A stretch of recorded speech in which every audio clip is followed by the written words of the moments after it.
Every 4 years, the world watches the Olympic finals and assumes the athletes standing on that start line will be there again. Same faces, same dominance, same careers unfolding exactly as expected. But that almost never happens. Some of the fastest athletes on the planet reached an Olympic final once and never returned. Not because they failed, not because they weren't good enough, but because track and field doesn't forgive timing. At the Olympic Games, simply making a final is supposed to mean something. It's meant to prove that you belong at the very top of the sport. But track and field doesn't really care about what should happen. Before we get into it, if you enjoy these slower, story-driven breakdowns of track and field, not highlights, not hype, just honest looks at how this sport really works, consider subscribing. All right, let's get into it. Every Olympic cycle, we see athletes who break through, make a final, run the race of their lives, and then never return to that stage again. No second Olympic final.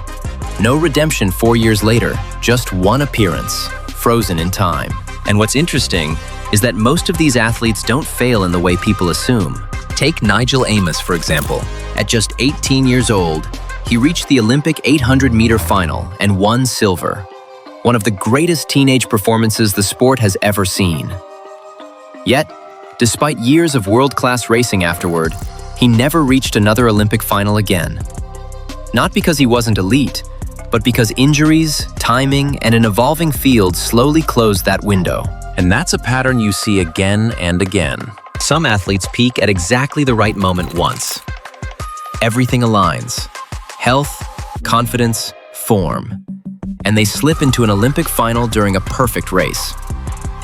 But recreating that moment is far harder than creating it the first time. Look at Jeff Porter. He made the Olympic final in the 110-meter hurdles in 2012, one of the deepest events in the sport. After that, he remained competitive, but the Olympic final never came again. The event didn't wait. It moved on. That's the brutal truth of track and field. The sport doesn't pause. It doesn't reward past success. Sometimes athletes even run faster later in their careers, just not at the Olympics. And a personal best in the wrong year doesn't matter when the final is already gone. Take Nickel Ashmeade. He reached the Olympic 100-meter final once, during one of the deepest sprint eras ever.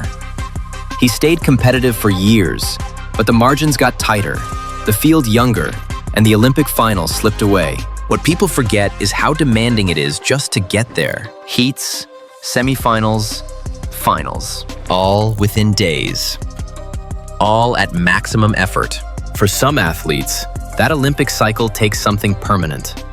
Not always an injury, but sharpness, confidence, or belief that the stars will align again. And once you've made an Olympic final, expectations change. You're no longer an underdog. You're supposed to perform. You train differently.